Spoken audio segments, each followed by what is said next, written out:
British PM Boris Johnson के निमंत्रण पर प्रधानमंत्री नरेंद्र मोदी आज G7 शिखर सम्मेलन में वर्चुअल माध्यम से लेंगे भाग। सम्मेलन में वैश्विक अर्थव्यवस्था को महामारी से उबारने के साथ स्वास्थ्य और जलवायु परिवर्तन जैसे मुद्दों पर विचार विमर्श होने की है संभावना।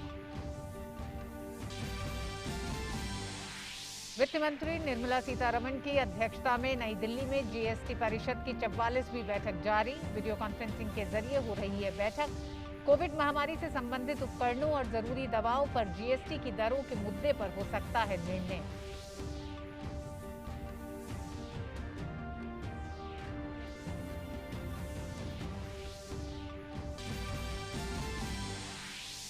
भारत में सफलतापूर्वक चल रहा है कोरोना टीकाकरण अभियान। देश में कोरोना टीके की अब तक दी जा चुकी है 24 करोड़ 96 लाख से अधिक खुराक।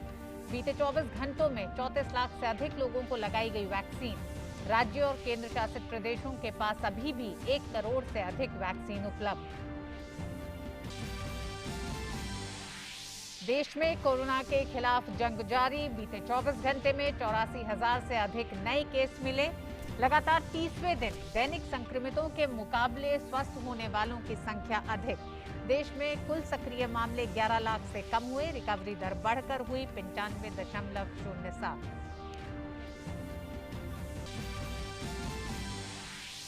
केंद्र ने दूर दराज के क्षेत्रों में पीपीई सहित आवश्यक कोविड सुविधाओं की कमी के आरोप वाली मीडिया खबरों को किया खारिज। कहा, भारत है दुनिया में पीपीई किट का दूसरा सबसे बड़ा निर्माता। राज्यों को उनकी मांगों से अधिक उपलब्ध कराए गए थे पीपीई किट।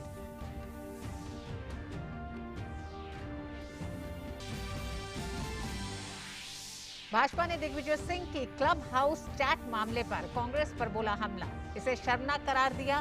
कहा, धारा 370 को बहाली की बात कर कांग्रेस नेता बोल रहे हैं पाकिस्तान की भाषा। कहा, यह सब है कांग्रेस के टूल किट अभियान का हिस्सा।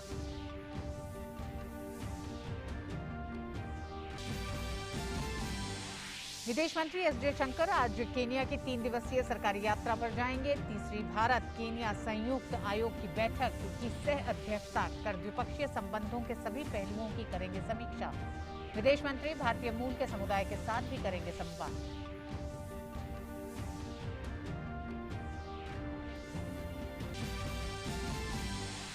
और फ्रेंच ओपन पुरुष एकल के सेमीफाइनल मुकाबले में नोवाक जोकोविच ने 13 बार फ्रेंच ओपन के विजेता राफेल नडाल को हराकर फाइनल में जगह बनाई।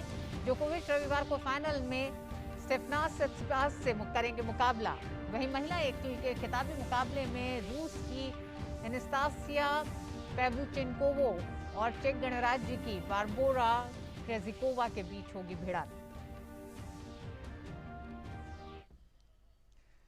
नमस्कार, आप देख रहे हैं डीडी न्यूज। मैं हूं ऋतु वर्मा। खबरों को विस्तार से देखते हैं। ब्रिटेन में G7 शिखर सम्मेलन शुरू हो चुका है। प्रधानमंत्री नरेंद्र मोदी आज और 13 जून को G7 शिखर सम्मेलन में वर्चुअल माध्यम से भाग लेंगे। इस समय ब्रिटेन G7 समूह की अध्यक्षता कर रहा है। भारत को अतिथि देश के रूप में इस वर्चुअल सम्मेलन में शामिल होने के लिए आमंत्रित किया गया है। पीएम मोदी दूसरी बार G7 शिखर सम्मेलन में भाग लेंगे। ब्रिटेन ने G7 के अध्यक्ष के रूप में प्राथमिकता वाले 4 क्षेत्रों की पहचान की है। ये क्षेत्र हैं कोरोना वायरस से प्रभावित वैश्विक अर्थव्यवस्था को पटरी पर लाने के प्रयासों की अगुवाई करना और भविष्य में ऐसी महामारियों से निपटने के लिए सुदृढ़ ढांचा विकसित करना, मुक्त और निष्पक्ष व्यापार के जरिए भावी समृद्धि को प्रोत्साहन देना, जलवायु परिवर्तन से निपटना और जैव विविधता का संरक्षण तथा साझा मूल्यों और उदार समाज को प्रोत्साहन देना। वैश्विक अर्थव्यवस्था को महामारी से उबारने के साथ स्वास्थ्य और जलवायु परिवर्तन जैसे मुद्दों पर विचार विमर्श होने की संभावना है। ब्रिटेन के प्रधानमंत्री बोरिस जॉनसन ने G7 के सदस्य देशों और यूरोपीय संघ के नेताओं को संबोधित करते हुए कहा कि शिखर सम्मेलन कोविड-19 महामारी से सबक सीखने और ये सुनिश्चित करने का एक मौका है कि वे इसके दौरान की गई त्रुटियों को न दोहराएं। जॉनसन ने कहा कि 2008 में अर्थव्यवस्था के मोर्चे पर की गई गलतियों को भी दोहराया नहीं जाना चाहिए और G7 देश मिलकर बेहतर विश्व का निर्माण कर सकते हैं। We need to make sure that we don't repeat some of the errors that we doubtless made in the course of the last 18 months or so, and we need to make sure that we now allow our economies to recover. And I think that they have the potential to bounce back very strongly, and there's all sorts of reasons for being optimistic. But it is vital that we don't repeat the mistake of the last great crisis, the last great economic recession in 2008, when the recovery was not uniform across all parts of society. And I think what's gone wrong with this pandemic, or what risks being a lasting scar, is that I think that inequalities may be entrenched. And we need to make sure that as we recover, we level up across our societies and we build back better. Post Covid में एक बेहतर विश्व के निर्माण के बारे में आज G7 पर चर्चा हो रही है। प्रधानमंत्री भी आज एक सत्र को संबोधित करेंगे। बढ़ते हैं अगली खबर की तरफ। कोविड महामारी से संबंधित उपकरणों और जरूरी दवाओं पर जीएसटी की दरों के मुद्दे पर जीएसटी काउंसिल की अहम बैठक जारी है। इससे पहले की बैठक में काउंसिल ने इस मुद्दे पर एक मंत्री समूह का गठन किया था, जिसकी रिपोर्ट आज काउंसिल में चर्चा के लिए रखी गई है। माना जा रहा है कि रेट सहित कई जरूरी इंजेक्शन, दवाओं, मेडिकल उपकरणों पर जीएसटी की दरें कम की जा सकती हैं। और इस खबर पर ज्यादा जानकारी के साथ हमारे साथ जुड़ गए हमारे संवाददाता अजय मिश्र। अजय, हालांकि 2:30 बजे प्रेस कॉन्फ्रेंस कही जा रही है वित्त मंत्री की होगी, उसी में ज्यादा फैसले बाहर आएंगे, लेकिन मंत्री समूह ने जो सिफारिशें की उसमें क्या लगता है कि आज एक बड़ी राहत मिलेगी तमाम उन लोगों को जो खासकर कोविड से जुड़े इलाज के उपकरणों का बिजनेस कर रहे हैं, उसमें शामिल हैं? देखिए, न केवल बिजनेस करने वाले को बल्कि आम ग्राहकों को भी राहत मिलने की उम्मीद है, क्योंकि हैंड सैनिटाइजर की मिसाल के तौर पर अगर आप बात करें तो उस पर अभी जो जीएसटी है वो 18% का लगता है। जीओएम इसको घटा करके 12 या 5% के स्लैब में लाने की सिफारिश कर सकता है।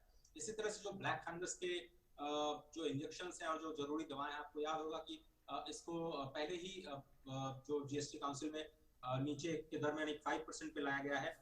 आरटीपीसीआर मशीन आप देखें तो 18% पे है। देखना होगा कि इसमें कुछ चेंजेस होते हैं कि नहीं। इस तरह से अगर कोई पोर्टेबल हॉस्पिटल, एक बना बनाया हॉस्पिटल लाके कोई एस्टैब्लिश करता है तो उसमें भी 18% की जो इस वक्त दर है, क्या उसमें कमी की जाती है, ये देखने को वाली बात होगी। बहुत सारे इंजेक्शंस और जो टेस्टिंग किट्स हैं वो भी बाहर से मंगाने पड़ रहे हैं और उस पर 12 से 18% का जीएसटी है। तो अगर इसको 18 वाले को 12 या फिर 12 को 5 वाली श्रेणी में लाया जाता है तो ऑब्वियसली इसमें जो दाम है उसमें कमी आएगी। और इसका फायदा कंज्यूमर्स को मिलेगा या नहीं, या केवल कारोबारियों को जाएगा, जो जिसका जिक्र आपने किया, वही एक बैलेंस स्ट्राइक करना है काउंसिल को। पिछली बार भी ये मांग उठी थी कि जो जीएसटी इसको 0 कर दिया जाए। तो अगर जीएसटी 0 कर दिया जाता है तो जो मैन्युफैक्चरर्स हैं उनको इनपुट टैक्स क्रेडिट नहीं मिलेगा, वित्त मंत्री ने कहा था, और वो उनको महंगा करना पड़ेगा, जो कि ग्राहकों के हित में नहीं है। इसी तरह से अगर आप सप्लाई, मेडिकल सप्लाई की चीजों में दाम घटा देते हैं, रेट घटा देते हैं, तो उसका फायदा हॉस्पिटल्स को मिलेगा। ग्राहकों को वो फायदा पहुंचाया जाएगा या नहीं, इस पर भी डाउट है। इसलिए जीओएम ने जो सिफारिशें की हैं, हो सकता है जो डायरेक्ट ग्राहक खरीदते हैं दवाएं या फिर इंजेक्शंस या फिर सैनिटाइजर्स, हो सकता है उनमें कुछ रेट्स में कमी आए। ऑब्वियसली कुछ ना कुछ राहत जरूर मिलेगी। अच्छा अजय, ये भी जो बात हो रही है कि जहां एक तरफ ऑक्सीजन कॉन्सेंट्रेटर, वेंटिलेटर और जो तमाम एक तरह से उत्पाद आपने गिनाए, उसके इतर पीपीई किट, N95 मास्क, इनमें लगने वाले जीएसटी में किसी तरह को कोई बदलाव नहीं हो गया? क्या कोई संकेत है कि इन सब चीजों का खुलासा हम ये माने कि 2:30 बजे ही होगा? मुझे लगता है कि पीपी किट, जिसमें हम अभी सेकंड सबसे बड़े एक्सपोर्टर हैं पूरी दुनिया में, उस पर 5% का जीएसटी लगता है। उससे कम आना ऋतु बहुत ही मुश्किल है, क्योंकि अगर फिर से आप 0% लाएंगे तो फिर आपको इनपुट टैक्स क्रेडिट नहीं मिलेगा, वो पूरी चेन में आप शामिल नहीं होंगे और एक बहुत बड़ा हिस्सा जीएसटी के दायरे से बाहर जाता है। मुझे लगता है पीपीई किट या फिर जो मास्क हैं उन पर अब और ज्यादा कमी की गुंजाइश नहीं है। हैंड सैनिटाइजर जो 18% में है उन पर कमी की गुंजाइश है। अगर वो 5% में आ जाता है तो बहुत बड़ा एक तरह से रिडक्शन होगा काम में, और वो और लोगों को आसानी से मुहैया हो पाएगा। लेकिन अभी जो जीवन रक्षक दवाएं हैं, जैसे ब्लैक फंगस एक बहुत बड़ी बीमारी के तौर पर सामने आया है, जो कि कोविड के साइड इफेक्ट के रूप में देखा जा रहा है, तो उसके जो इंजेक्शंस हैं या फिर उसकी जो दवाएं हैं, क्या उस पर जीएसटी कम होता है? आपके ऑक्सीजन और कंसंट्रेटर्स पे यहाँ 18% की जीएसटी है। अगर आप अपने गिफ्ट के लिए मंगाते हैं तब तो वो फ्री है, लेकिन अगर आप कमर्शियल यूज के लिए मंगाते हैं तो आपको 18% का जीएसटी देना पड़ेगा। तो वो देखने वाली बात होगी कि ग्राहकों के हित में और कारोबारी इसका बेजा फायदा न उठाए। जीएसटी की जो दरें हैं उसका फायदा केवल कारोबारियों को न हो। जीओएम का जो सिफारिशें हैं, जीएसटी काउंसिल अभी मंथन कर रहा है कि कौन सी सिफारिशों को माना जाए, कौन सी सिफारिशों को थोड़ा सा एक बार फिर से उसको चर्चा करके किसी अंतिम नतीजे पर। जी अजय, बहुत बहुत शुक्रिया अजय। अभी तक की जानकारी के लिए इंतजार रहेगा, वित्त मंत्री की प्रेस कॉन्फ्रेंस होगी, उसमें और ज्यादा खुलासे होंगे। शुक्रिया अभी तक के लिए। देश में कोरोना वायरस के दैनिक मामलों में लगातार गिरावट दर्ज की जा रही है। केंद्र सरकार और राज्य सरकार के प्रयासों से आज देश भर में 84,332 नए मामले सामने आए, जो कि पिछले 70 दिनों में सबसे कम है। स्वास्थ्य और परिवार कल्याण मंत्रालय के मुताबिक पिछले 24 घंटों में 84,332 नए मामले दर्ज किए गए। वहीं 1,21,311 मरीज उपचार करवाकर स्वस्थ हो चुके हैं, जिसके बाद देश में रिकवरी रेट बढ़कर 95.07% हो गया है। इस समय देश में सक्रिय मामलों की कुल संख्या 10,80,690 है। बीते 24 घंटों में देश भर में कोरोना से 4,002 लोगों की मौत हुई है और पिछले 24 घंटे में 1,21,311 मरीज स्वस्थ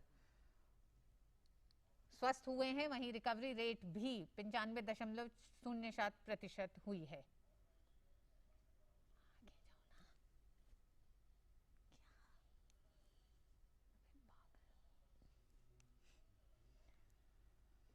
और इन सबके बीच राष्ट्रव्यापी टीकाकरण अभियान जारी है और इसके तहत अब तक लोगों को टीके की 24,96,00,000 से अधिक खुराक दी गई है। बीते 24 घंटों में 34 लाख से अधिक लोगों को वैक्सीन लगाई गई है।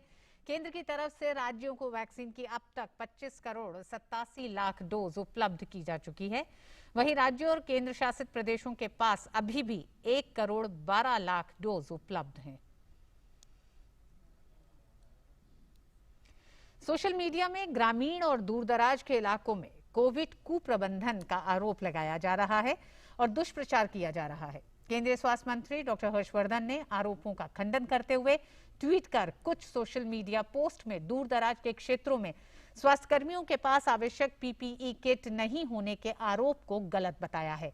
उन्होंने आगे बताया कि भारत सरकार ने देश भर में कोविड से प्रभावी ढंग से लड़ने के लिए अर्ध शहरी, आदिवासी और ग्रामीण क्षेत्रों में स्वास्थ्य ढांचे को मजबूत करने की दिशा में लगातार काम किया है। केंद्रीय स्वास्थ्य मंत्रालय के अनुसार भारत दुनिया में पीपीई किट का दूसरा सबसे बड़ा निर्माता है और राज्यों को उनकी मांग से ज्यादा पीपीई किट उपलब्ध कराई गई है। केंद्र ने कोविड से होने वाली मौतों की गलत रिपोर्टिंग के आरोप वाली खबरों को खारिज किया है। केंद्र ने कहा है कि स्वास्थ्य मंत्रालय ने नियमित रूप से जिलेवार दैनिक मामलों और मौतों की निगरानी के लिए मजबूत रिपोर्टिंग तंत्र पर जोर दिया है। वहीं राज्यों को आईसीएमआर द्वारा निर्धारित दिशा निर्देशों के अनुसार कोविड से होने वाली मौतों की जानकारी देने की सलाह भी दी है। हाल ही में कुछ मीडिया रिपोर्ट्स में भारत में कोविड के कारण होने वाली मौतों की गलत रिपोर्टिंग और दैनिक मौतों की संख्या में अचानक वृद्धि का आरोप लगाया गया है। केरल में आज सुबह से 2 दिन के लिए कड़े प्रतिबंध लगाए गए हैं। प्रदेश में कोविड के बढ़ते मामलों को देखते हुए केरल सरकार ने यह फैसला लिया है। राज्य सरकार ने सप्ताहांत में होटलों से टेक अवे पार्सल के वितरण पर रोक लगा दी है, जबकि भोजन की होम डिलीवरी की मंजूरी दी है। वहीं सख्त सोशल डिस्टेंसिंग के नियमों के साथ निर्माण गतिविधियों को भी अनुमति दी गई है। इसके अलावा अनेक क्षेत्रों में कड़े नियम लागू होंगे, जहां पॉजिटिविटी दर सबसे ज्यादा बनी हुई है। राज्य में 8 मई से लॉकडाउन लागू है, जिसे सरकार ने धीरे धीरे बढ़ाते हुए इस महीने की 16 तारीख तक बढ़ा दिया है।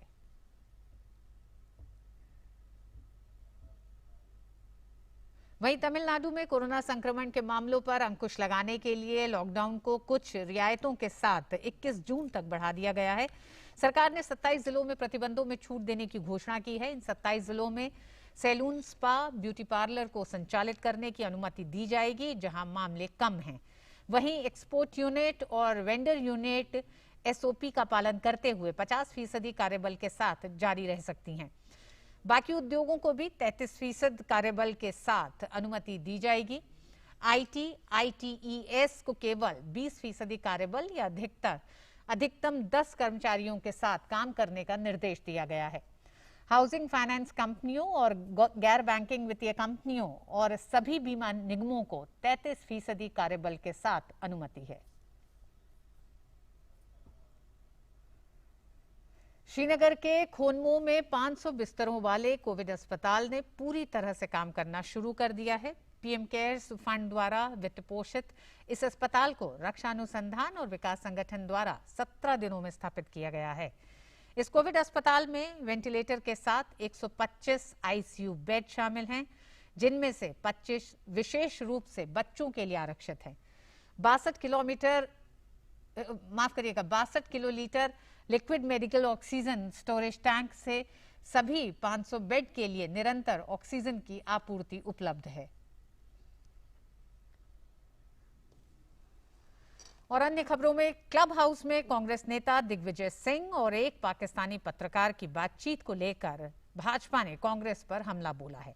भाजपा प्रवक्ता संबित पात्रा ने एक प्रेस कॉन्फ्रेंस में कहा कि यह कांग्रेस के एक नेता के विचार नहीं है, बल्कि कांग्रेस की टूलकिट का हिस्सा है। दिग्विजय सिंह जो कांग्रेस पार्टी के दिग्गज नेता है, वो किस प्रकार से बाहर भारत के खिलाफ जहर उगल रहे हैं और किस प्रकार पाकिस्तान के साथ हाँ में हाँ मिला रहे हैं, वो हम सब ने आज टीवी चैनलों के माध्यम से सुबह से देखा हुआ है। ये किसी एक कांग्रेस के व्यक्ति का पर्सनल विचार हो, निजी विचार हो या व्यक्तिगत विचार हो, ऐसा नहीं है। कुछ दिनों पहले हमने एक टूल किट के विषय में भी जिक्र किया था। ये सारा जो आप देख रहे हैं, ये सारा उस टूल किट का हिस्सा है। भारत को किस प्रकार से अपदस्थ करना है, हिंदुस्तान के खिलाफ किस प्रकार से बोलना है, मोदी जी के खिलाफ किस प्रकार जहर उगलना है, भले उसके लिए पाकिस्तान, चीन इत्यादि से समर्थन क्यों ना लेना पड़े, ये सारा कुछ कांग्रेस के उस टूल किट का हिस्सा है, जिस टूल किट के विषय में भारतीय जनता पार्टी ने खुलासा भी किया था और हमारे तमाम बड़े नेताओं ने कांग्रेस का पर्दाफाश किया था। भाजपा ने कांग्रेस के अंतरिम अध्यक्ष सोनिया गांधी और पूर्व अध्यक्ष राहुल गांधी से इस मामले पर स्पष्टीकरण देने की मांग की। भारतीय जनता पार्टी इस मंच से आज हम ये डिमांड करते हैं कि दिग्विजय सिंह जी ने पाकिस्तान के एक पत्रकार को जिस प्रकार से मोदी के हटने के बाद भारत कैसा होगा, उसमें हम आर्टिकल 370 को बहाल कर देंगे। इस पर सोनिया गांधी जो कि अभी कार्यकारी अध्यक्ष हैं और राहुल गांधी जिनको भविष्य में वो अध्यक्ष बनाना चाहते हैं शायद कांग्रेस पार्टी, दोनों क्या सोचते हैं? क्या ये कांग्रेस का राय है या नहीं है? हम चाहते हैं इसमें राहुल जी एक प्रेस कॉन्फ्रेंस करके देश को संबोधित करें और इस सच्चाई को देश के सामने रखें। ओडिशा में आए यास चक्रवात के बाद समुद्री तटीय इलाकों में जहां मछुआरों को काफी नुकसान हुआ है, वहीं किसानों की फसलें भी तबाह हो गई।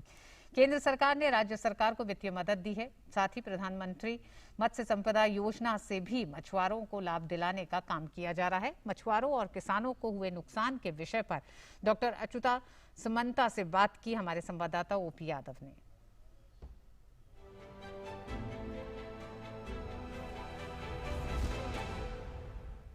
उड़ीसा में आए यस चक्रवाती तूफान के दुष्परिणामों के चलते जो तटीय जिले हैं वहां पे किसानों को, मछुआरों को काफ़ी परेशानी हुई है और यही वजह रही कि जब चक्रवात आया तो तकरीबन 3 किलोमीटर तक जो मछुआरे हैं उनकी नावें पानी के बहाव के साथ बहकर आवासीय इलाकों में चली गई। इसके अलावा और भी बहुत सारी दिक्कतें इन मछुआरों और किसानों को हो रही है। इन सभी विषयों पर बात करने के लिए हमारे साथ मौजूद डॉक्टर अच्युता सामंता। जिस तरह जो तटीय इलाके हैं वहाँ पे जो नाव चलाने वाले नाविक है, मछुआरे हैं, उनकी नावें 3-3 किलोमीटर चली गई और अब इनको वापस लाने के लिए तकरीबन 3-3, 4-4 लाख रुपए का खर्चा। ऐसे 2 लाख लोग ऐसे हैं जो प्रभावित हुए हैं। इनको किस तरह रिहेबिलिटेट कर सकते हैं?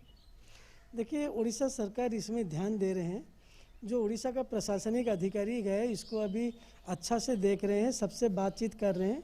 जरूर ये लोग को जो क्षतिपूर्ण लगेगा वो लोग कैसे फिर मछुआर बिजनेस करेंगे, ये सब कुछ बहुत अच्छा से ध्यान से देख रहे हैं, बातचीत कर रहे हैं। जरूर ये लोग का समस्या खूब जल्दी दूर करेंगे, ये मेरा पूर्ण विश्वास है। धान की फसल की कटाई का समय था और भी कई फल सब्जियों की खेती जो अभी एक तरह से पकी हुई थी और इस साइक्लोन आने की वजह से सब कुछ तबाह हो गया। तो इन किसानों के लिए क्या हमदर्दी और संवेदनाएं हो सकती है? देखिए, नॉट ओनली चक्रवात यास आया था, उसका बाद भी फ्लड भी आ गया। इसका वजह से खेती और जो वेजिटेबल्स, ये सब कुछ बहुत नष्ट हुआ है। लेकिन उसको भी अभी असेसमेंट कर रहे हैं, जो लोकल एडमिनिस्ट्रेशन है सब असेसमेंट कर रहे हैं, वो लोग का क्षतिपूरण मिलेगा। लेकिन जो खेती वो लोग का हुआ है, जो खेत वो लोग के हृदय में हुआ है ये चक्रवात की वजह से, उसको तो कोई दूर कर नहीं पाएंगे, लेकिन ज़रूर उसको फाइनेंशियल असिस्टेंस दे के वो लोग को कुछ ना कुछ अच्छा माने लगाएंगे, ये मेरा विश्वास है। झींगा पालन करने वाले जो किसान थे उनको भी काफ़ी नुकसान हुआ है। तो प्रधानमंत्री मत्स्य संपदा योजना केंद्र ने भी चलाई है, राज्य की भी अपनी योजनाएं हैं, तो उनको भी काफ़ी नुकसान है। उनके तालाबों से जो झींगा हैं वो निकल के बाहर चले गए, तो उनको काफ़ी लॉस हुआ। उनके लिए क्या आप प्रतिक्रिया देंगे? देखिए, मैं वही बोला, अभी जो लोकल एडमिनिस्ट्रेशन वहाँ पर है, तहसीलदार हो, बीडीओ हो और कलेक्टर का लीडरशिप में, वो लोग अभी सब असेसमेंट करते हैं। असेसमेंट करके वो लोग जब स्टेट एडमिनिस्ट्रेशन को भेजेंगे, स्टेट एडमिनिस्ट्रेशन उसको असेस करेंगे, वही किसान लोग को जरूर इसको क्षतिपूरण देने के लिए कदम उठाएंगे। तो थे डॉक्टर अच्युता सामंता, जिनका मानना है कि जो तटीय इलाकों में रहने वाले किसान, पशुपालक और मछुआरे हैं, उनको जो नुकसान हुआ है उस नुकसान की भरपाई करने के लिए न केवल सरकार स्थिति का आकलन कर रही है, बल्कि जल्द ही वित्तीय मदद पहुंचाकर उनको फिर से जीवन जीने के लिए पटरी पर लाकर उनकी जो आजीविका है उसको नए सिरे से सुनिश्चित करने का काम कर रही है। मेरे सहयोगी कैमरामैन सुमित के साथ में ओपी यादव, भुवनेश्वर से डीडी न्यूज के लिए।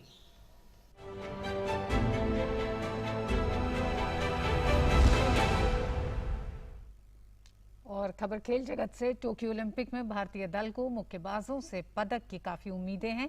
महिलाओं में लवलीन बोरगोहेन ने काफी कम समय में अपने बेहतरीन प्रदर्शन से सभी का ध्यान आकर्षित किया है। 2018 और 2019 विश्व मुक्केबाजी चैंपियनशिप में कांस्य पदक जीतकर सुर्खियों में आई लवलीन ओलंपिक में पदक की दावेदार मानी जा रही हैं। वो असम से पहली ऐसी महिला बनी जिसने ओलंपिक के लिए क्वालिफाई किया है।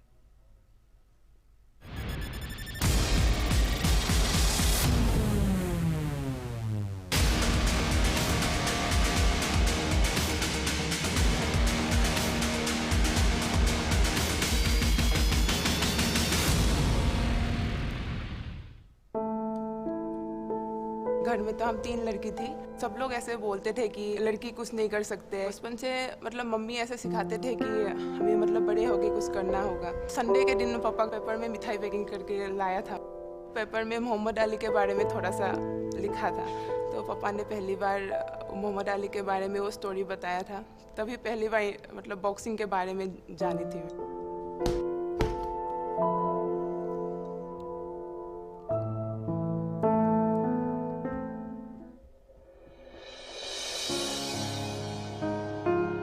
लवलीना बोरगोहेन की कहानी जीते जागते संघर्ष की कहानी है। अगर स्ट्रगल कोई इंसान बनकर पैदा होती तो जरूर 2 अक्टूबर 1997 को गोलाघाट असम के गांव बारो मुखिया में टिकेन और ममोनी के घर पैदा होती। 1300 रुपया मुझे तनख्वाह मिलता था।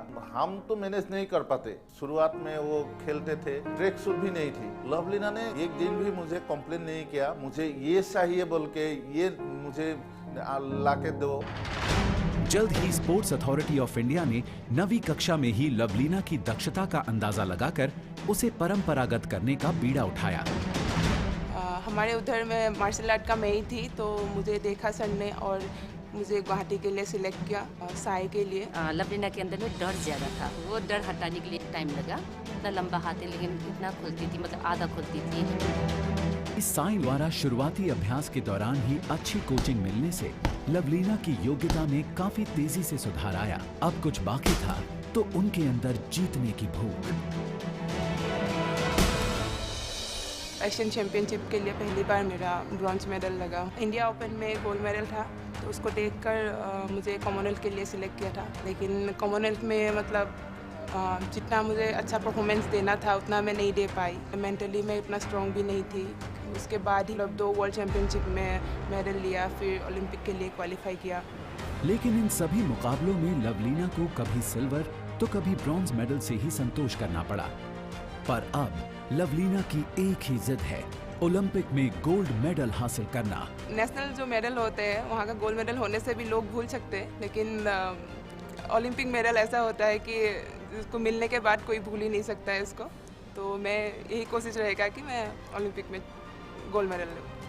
This is my correction, and I work for this methodology. Now step by step is better. I am happy for your work. इतना बड़ा कंपटीशन है, हर तरफ से परफेक्ट होके जाना पड़ेगा। मैं अभी थोड़ा सा इनसाइड खेलने की भी कोशिश कर रही हूँ कि कभी कभी तो ऐसा बॉक्सर आ सकता है जिसके साथ मैं इनसाइड खेलना पड़ेगा। स्टॉप्स ने मुझे बहुत ज़्यादा हेल्प किया है। कोचेस हमारा इतने अच्छा है कि सब हम लोगों को सपोर्ट करते हैं। लवलीना बोरगोहेन की शख्सियत हिंदुस्तान के उन 60 करोड़ युवाओं के लिए एक आदर्श है जो पूरी दुनिया का परिचय नए भारत से यानी यंग इंडिया से करवा रहे हैं। अपनी इसी फाइटिंग स्पिरिट और नेवर से नेवर एटीट्यूड को लेकर लवलीना बोरगोहेन अब रिंग में उतरने जा रही हैं, अपना पहला ओलंपिक गोल्ड जीतने और बनने 130 करोड़ भारतीयों की ओलंपिक्स की आशा। बॉक्सिंग में अभी तक गोल्ड मेडल नहीं लगा है ओलंपिक में। अगर मैं बन पाऊंगी तो मेरे लिए भी बहुत बड़ी बात होंगी और मेरे फैमिली के लिए भी और मेरे देश के लिए भी।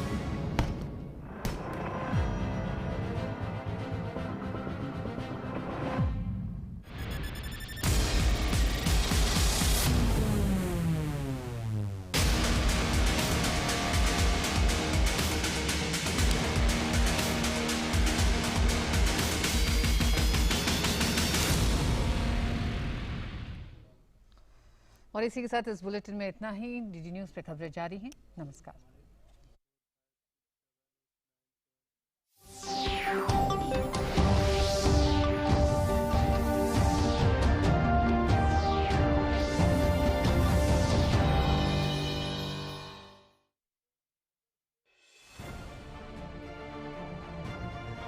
कोरोना के विरुद्ध लड़ाई में सही और सटीक जानकारी है अहम।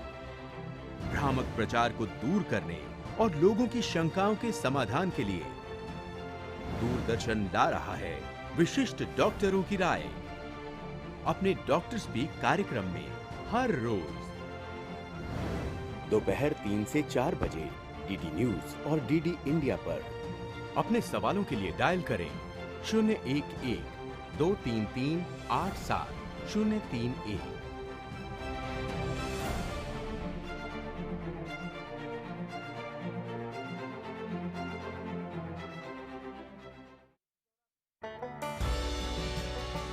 देश के ग्रामीण पिछड़े क्षेत्रों में सामुदायिक स्वास्थ्य पर जमीनी स्तर पर काम करने वाली हमने गांव के कुछ चौथी से 7वीं 8वीं पास लड़कों को हमने पहले सिखाया। दाइयों को जो पूरी अनपढ़ थी उनके लिए हम लोगों ने ब्रेथ काउंटर नाम का एक इक्विपमेंट डिजाइन किया। स्थानीय लोगों को प्रशिक्षित कर आरोग्य स्वराज की संकल्पना साकार करने में प्रयासरत गांव की महिलाओं को हमने चुना, उन्हें हम स्त्री आरोग्य दूत कहते हैं और उनको हमने ये सब चीजें सिखाई और उसका परिणाम ये हुआ कि 2 साल में हमारा शिशु मृत्यु दर 80 से 30 तक गया। विश्व भर में अपने सामुदायिक स्वास्थ्य कार्यों के लिए प्रसिद्ध डॉक्टर रानी बंग से होंगे रूबरू। कार्यक्रम तेजस्विनी में।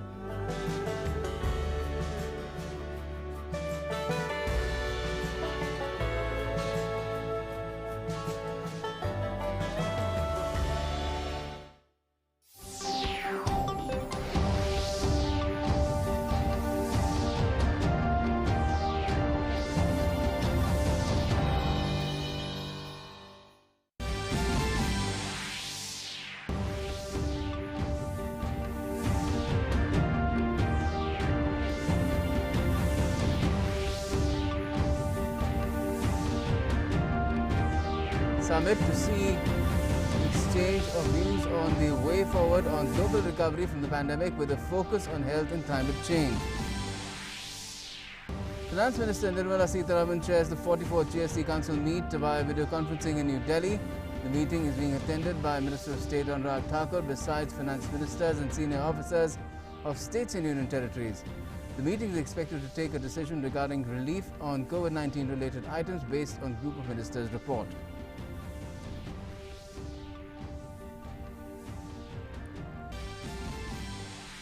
India's COVID vaccination drive is on at a steady pace and cumulative vaccine coverage has exceeded 24.96 crores, including more than 34 lakh vaccine doses administered in the last 24 hours. Over 3.85 crore beneficiaries of age group 18 to 44 have been vaccinated so far. More than 1 crore doses still available with states and union territories. India records over 84,300 new cases in the last 24 hours, lowest in 70 days. Recoveries continue to outnumber daily new cases for the 30th consecutive day. Active caseload declines to less than 11 lakh after 63 days, while recovery rate climbs to 95.07%. The centre debunks media reports alleging lack of requisite COVID facilities including PPEs in far-flung areas as untenable. Says India is the second largest manufacturer of PPE kits in the world. PPE kits were made available to states in excess of their demands.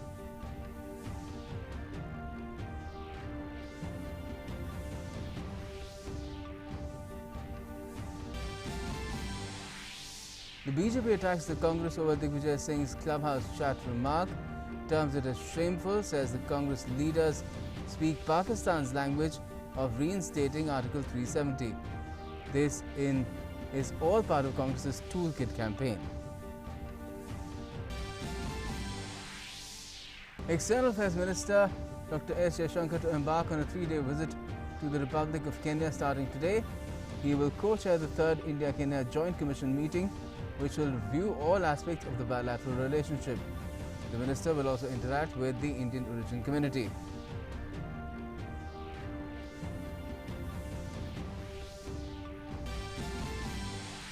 And in an epic showdown, Novak Djokovic defeats 13-time champion Rafael Nadal at the French Open to reach his 6th Roland Garros final.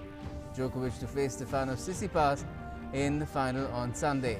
In the women's singles category, Anastasia Pavlyuchenkova of Russia to take on Barbora Krejcikova of the Czech Republic in the finals today.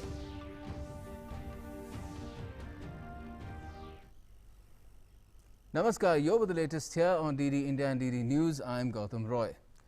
Prime Minister Narendra Modi will participate in the outreach sessions of the G7 summit in a virtual format today.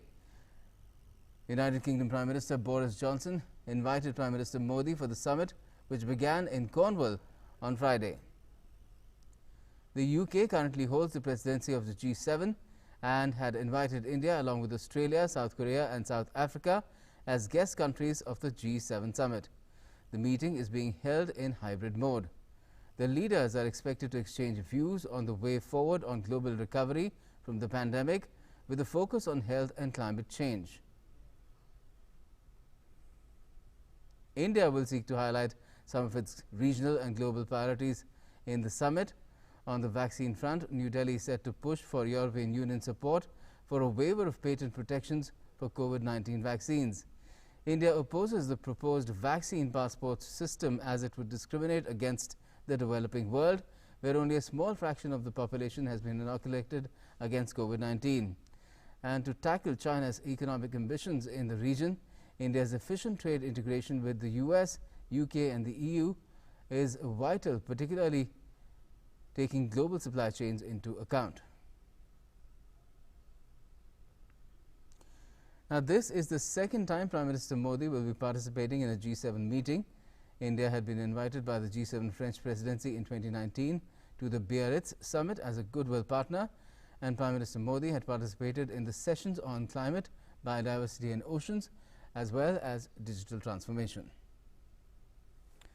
Okay, now let's get you an update from Jammu and Kashmir. 2 police personnel have been martyred when terrorists opened fire targeting security forces in Sopore area.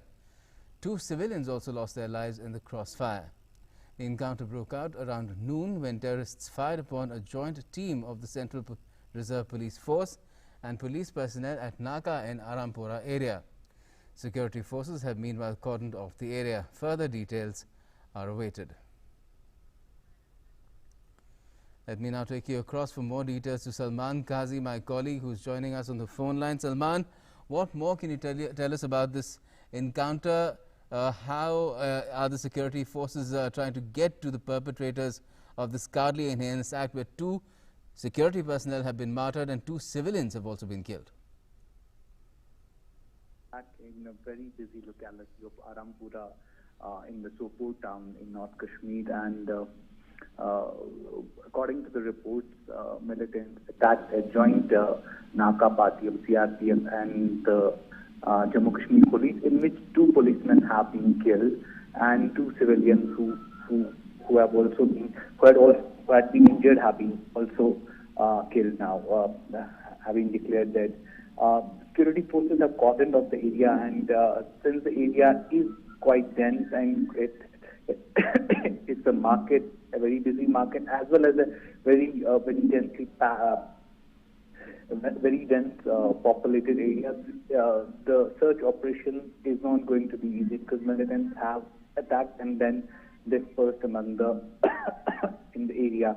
The security forces are carrying out search operations and to nab the perpetrators of the attack and to find them.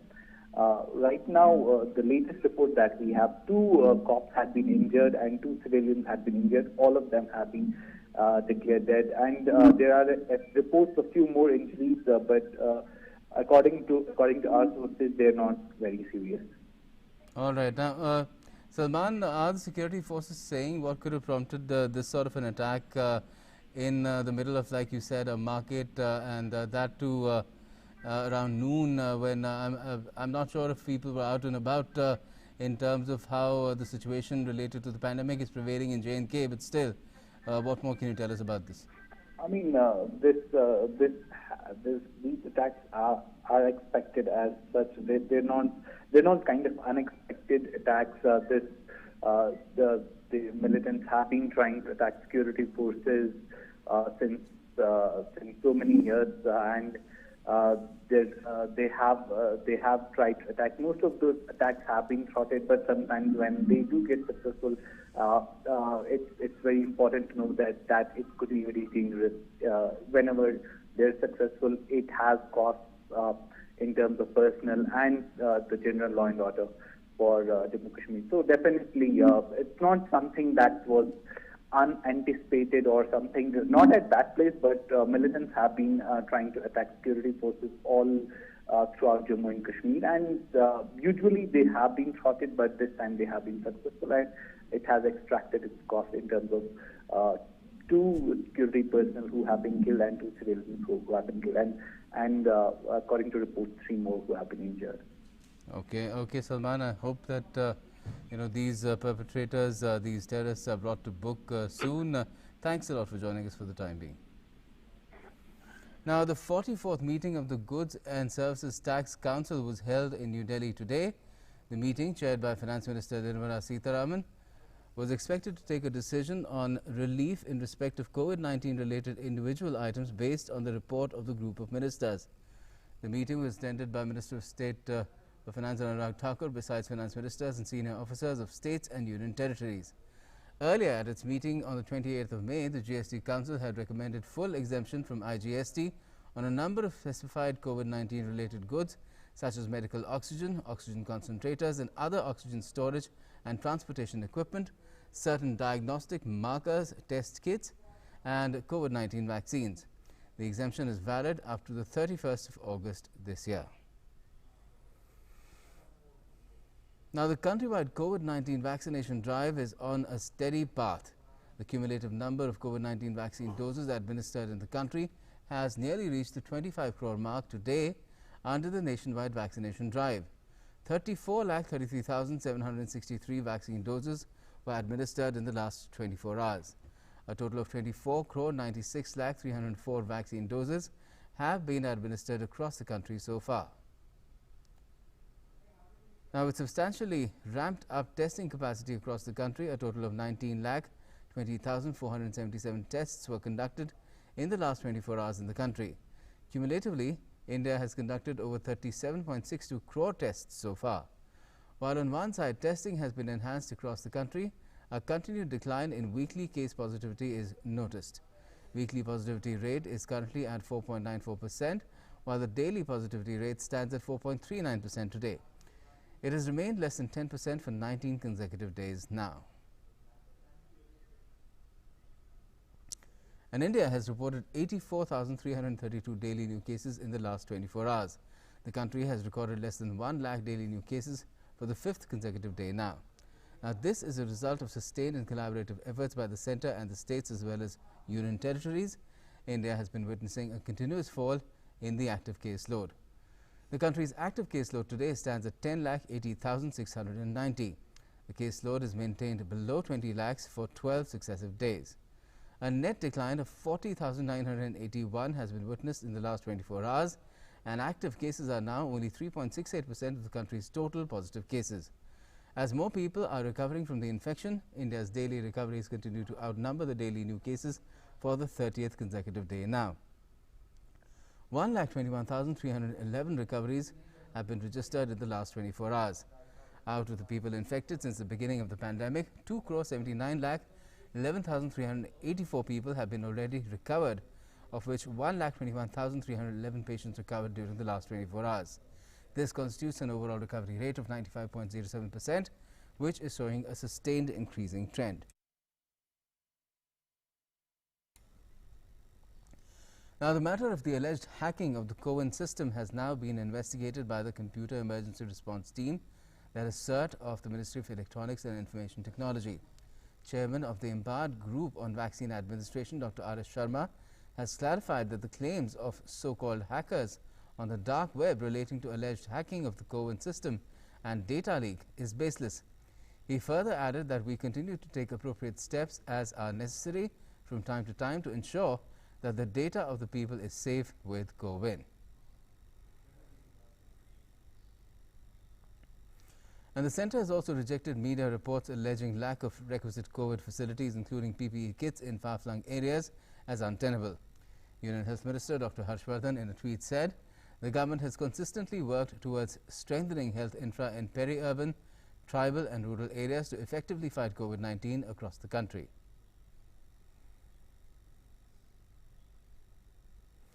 A 500-bed COVID hospital at Khonmo in Srinagar has been made operational. The hospital has been set up by Defence Research and Development Organisation, that's the DRDO, in a short span of 17 days and is funded by PM CARES Fund. This COVID facility includes 125 ICU beds with ventilators, of which 25 are exclusively reserved for children. Continuous oxygen supply is available for all 500 beds from 62 KL liquid medical oxygen storage tanks. Hospital management and doctors and paramedical staff to run the facility are provided by Administration of Union Territory of Jammu and Kashmir. All states are also fighting the pandemic with all the resources at their disposal, from extending lockdowns to preparing proper infrastructure for post-COVID care. They are leading from the front in their battle against COVID-19. The Tamil Nadu government has extended the ongoing statewide lockdown by another week from the 14th of June to the 21st, even as it further relaxes restrictions in 27 districts, including Chennai, where cases are declining. The previously announced relaxations for all districts will continue. The new relaxations would come into effect from the 14th of June. The relaxations are not applicable to some districts including Coimbatore, Erode, Salem, Karur, Thanjavur, Tiruvarur and Nagapattinam, where COVID-19 cases are still high. The additional relaxations cover schools, colleges and universities to enable them to commence administrative work relating to admissions. Meanwhile, stringent restrictions are in place across Kerala for 2 days from this morning as part of the state government's efforts to stem the rising instances of COVID-19 cases. The state government has prohibited the distribution of takeaway parcels from hotels over the weekend, while allowing home delivery of food. Construction activities with strict social distancing norms are also permitted. Stringent control measures will be enforced in areas where test positivity rate remains high. The state has been under lockdown since the 8th of May, with the government extending it in different spells till the 16th of this month. COVID-19 curfew in Himachal Pradesh has also been extended till further orders with more relaxations. Buses within the state will ply with 50% occupancy. Timing of the opening of shops has been increased from 9 a.m. to 5 p.m. from Monday. Earlier, the shops were allowed to be open from 9 a.m. till 2 p.m. However, the shops, except those of essential commodities, will remain closed on Saturdays and Sundays. Meanwhile, curfew will continue from 5 p.m. to 5 a.m. in the state till further orders. However, offices will function with 50% of staff from Monday. All medical colleges, Ayurvedic colleges and dental colleges will open on the 23rd of June. Pharmacy and nursing schools will also open from the 28th of June. Now there will be no requirement for RT-PCR negative tests for entering the state as well. Now, despite restrictions in 21 districts of Maharashtra, including Thane and Pune, there will be relaxations on starting Monday on the basis of weekly corona positive rate and availability of beds. The existing restrictions will remain in place to avoid congestion in Mumbai. Mumbai Municipal Corporation has taken this decision to avoid further risk. Mumbai will continue to remain in level 3 category of the Maharashtra government's unlock plan to ease restrictions. The city's size and population density, daily arrival of a huge number of commuters from other parts of Mumbai metropolitan region, and the India Meteorological Department's warning of very heavy rainfall in the next few days has made the municipal corporation take this decision. The infection positivity rate in Mumbai has dipped to 4.4% and oxygen bed occupancy is 27.12%. The Bombay High Court on Friday extended all interim orders passed by various courts and authorities in Maharashtra and Goa till the 9th of July or until further orders. The High Court said that interim orders passed by various courts and authorities in Maharashtra and Goa after the 9th of April pertaining to eviction, demolition and dispossession will continue to be kept in abeyance till the 9th of July in view of the pandemic situation. The High Court had on the 16th of April passed an order that eviction, demolition and dispossession should not be carried out during the pandemic until further directions, and granted parties liberty to move the High Court in case of emergency. The High Court will review the situation on the 5th of next month.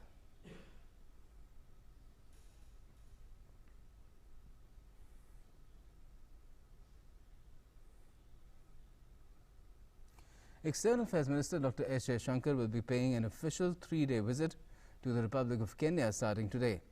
The External Affairs Minister, along with his Kenyan counterpart, will co-chair the 3rd India-Kenya Joint Commission meeting, which will review all aspects of the bilateral relationship.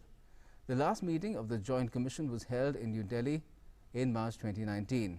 In Nairobi, Dr. Jaishankar will also meet with other ministers of the Kenyan government to take forward the India-Kenya relationship. The External Affairs Minister will also interact with the Indian origin community, an important bridge between the two countries. Defence Minister Rajnath Singh has approved the policy on archiving, declassification and compilation of war histories by the Ministry of Defence. The policy envisages that each organisation under the Defence Ministry will transfer the records, including war diaries, letters of proceedings and operational record books, to the History Division of the Ministry of Defence for proper upkeep, archival and writing histories. According to the policy, records should ordinarily be declassified in 25 years. Records older than 25 years to be appraised by archival experts and transferred to the National Archives of India once the histories have been compiled. The History Division will be responsible for coordination with various departments while compiling, seeking approval and publishing. The policy mandates constitution of a committee headed by Joint Secretary MOD, comprising representatives of the MEA, the MHA and other organizations and prominent military historians for compilation. The policy also sets clear timelines with regard to compilation and publication of war histories. The committee should be formed within 2 years of completion of operations. Further, collection of records and compilation must be completed in 3 years and disseminated among all concerned.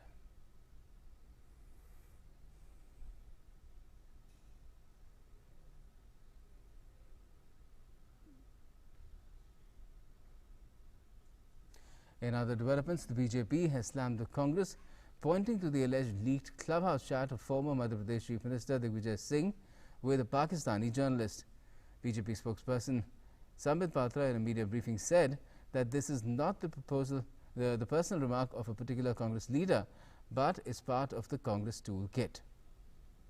Digvijay Singh जो Congress party के दिग्गज नेता हैं, वो किस प्रकार से बाहर भारत के खिलाफ जहर उगल रहे हैं और किस प्रकार पाकिस्तान के साथ हाँ में हाँ मिला रहे हैं, वो हम सब ने आज टीवी चैनलों के माध्यम से सुबह से देखा हुआ है।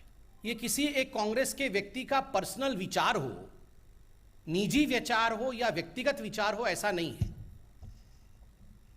कुछ दिनों पहले हमने एक टूल किट के विषय में भी जिक्र किया था। ये सारा जो आप देख रहे हैं, ये सारा उस टूल किट का हिस्सा है। भारत को किस प्रकार से अपदस्थ करना है, हिंदुस्तान के खिलाफ किस प्रकार से बोलना है, मोदी जी के खिलाफ किस प्रकार जहर उगलना है, भले उसके लिए पाकिस्तान, चीन इत्यादि से समर्थन क्यों न लेना पड़े, ये सारा कुछ कांग्रेस के उस टूल किट का हिस्सा है, जिस टूल किट के विषय में भारतीय जनता पार्टी ने खुलासा भी किया था और हमारे तमाम बड़े नेताओं ने कांग्रेस का पर्दाफाश किया था।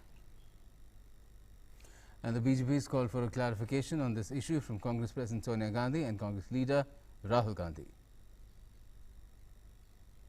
भारतीय जनता पार्टी इस मंच से आज हम ये डिमांड करते हैं कि दिग्विजय सिंह जी ने पाकिस्तान के एक पत्रकार को जिस प्रकार से मोदी के हटने के बाद भारत कैसा होगा, उसमें हम आर्टिकल 370 को बहाल कर देंगे। इस पर सोनिया गांधी, जो कि अभी कार्यकारी अध्यक्ष हैं, और राहुल गांधी, जिनको भविष्य में वो अध्यक्ष बनाना चाहते हैं शायद कांग्रेस पार्टी, दोनों क्या सोचते हैं? क्या ये कांग्रेस का राय है या नहीं है? हम चाहते हैं इसमें राहुल जी एक प्रेस कॉन्फ्रेंस करके देश को संबोधित करें और इस सच्चाई को देश के सामने रखें। Let's get your weather update now. Heavy rains have been lashing Mumbai and suburbs since last night, leading to waterlogging at many places. Mumbai City recorded 79.67 millimeters of rainfall during the last 24 hours. The Indian Met Department has forecast heavy rainfall at isolated places in Konkan region, including Mumbai, Palghar, Thane and Raigad districts this afternoon. Thunderstorms accompanied with lightning and moderate to intense spells of rain with gusty winds are likely to occur at isolated places in these districts. People are advised not to venture out of their homes unless it is urgent and not to stand near large trees. In view of the severe weather warnings, especially for the 13th and 14th of June, the Municipal Corporation of Greater Mumbai has asked disaster management authorities, fire brigade, BEST and other power supply companies and relief and rehabilitation authorities to remain on high alert. The civic body has asked the Education Department to identify locations for emergency shelters across all 34 wards. MCGM is also coordinating with NDRF, Coast Guard and Navy in case evacuations need to be made, especially from the banks of the Meethi River. Let's now take a look at all the updates coming in on COVID-19 from across the world. Well, the pandemic has been on a declining trend as of now. The virus has infected more than 17.6 crore people across the world, while the number of recoveries stand at 15.99 crores. COVID-19 has claimed over 38 lakh lives globally. The US continues to be worst affected from the disease with more than 3.43 crore cases. The number of fatalities in the US has crossed the 6.14 lakh mark.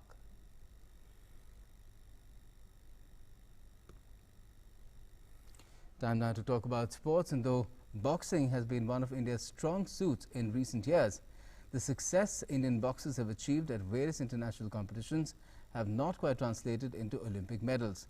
The current lot of the Indian pugilists, led by Lavlina Borgohain, would like to change the statistics.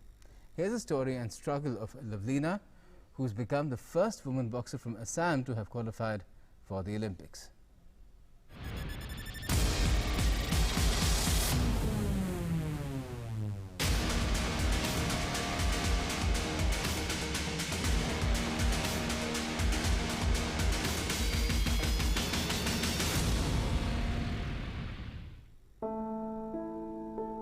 घर में तो हम 3 लड़की थी। सब लोग ऐसे बोलते थे कि लड़की कुछ नहीं कर सकते। बचपन से मतलब मम्मी ऐसे सिखाते थे कि हमें मतलब बड़े होके कुछ करना होगा। संडे के दिन पापा पेपर में मिठाई पैकिंग करके लाया था। पेपर में मोहम्मद अली के बारे में थोड़ा सा लिखा था, तो पापा ने पहली बार मोहम्मद अली के बारे में वो स्टोरी बताया था। तभी पहली बार मतलब बॉक्सिंग के बारे में जानी थी।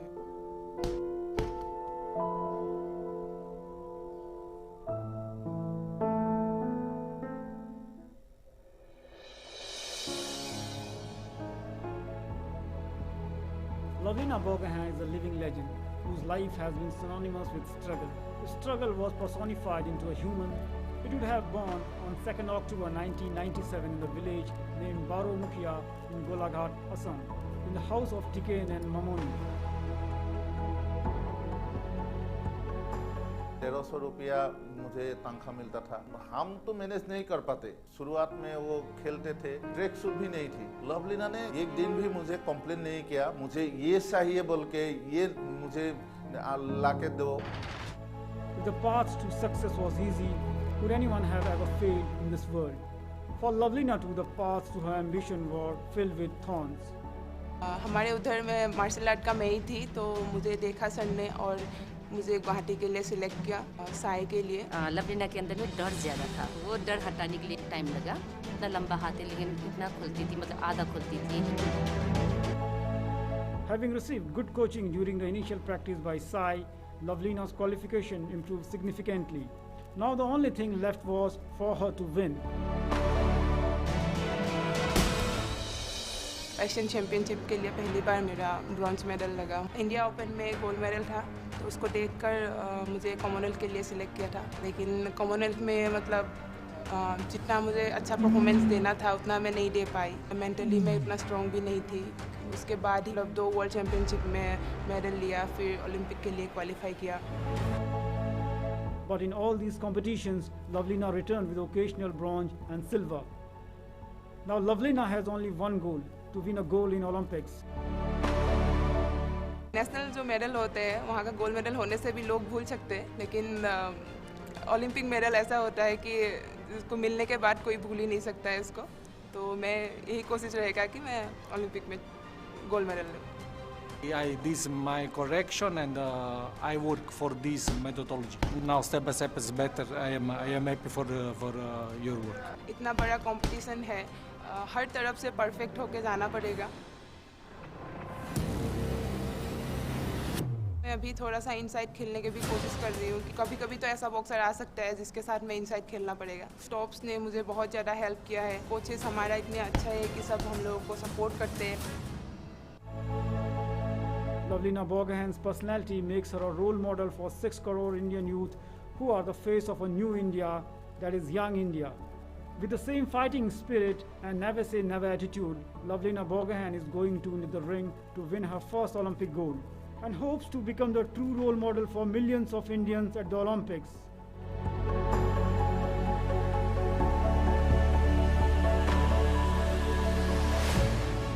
बॉक्सिंग में अभी तक गोल्ड मेडल नहीं लगा है ओलंपिक में। अगर मैं बन पाऊंगी तो मेरे लिए भी बहुत बड़ी बात होंगी, और मेरे फैमिली के लिए भी और मेरे देश के लिए भी।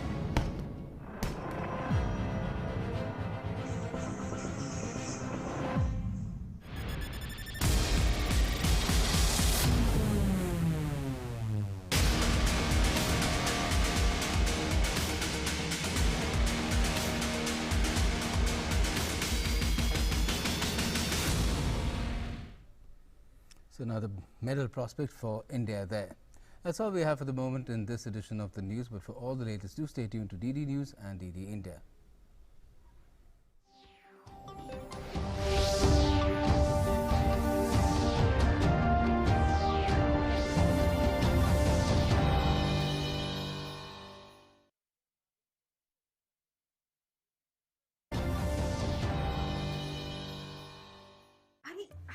अरे मामा जी, अब कुछ खा नहीं रहे हैं, कुछ बोल भी नहीं रहे हैं।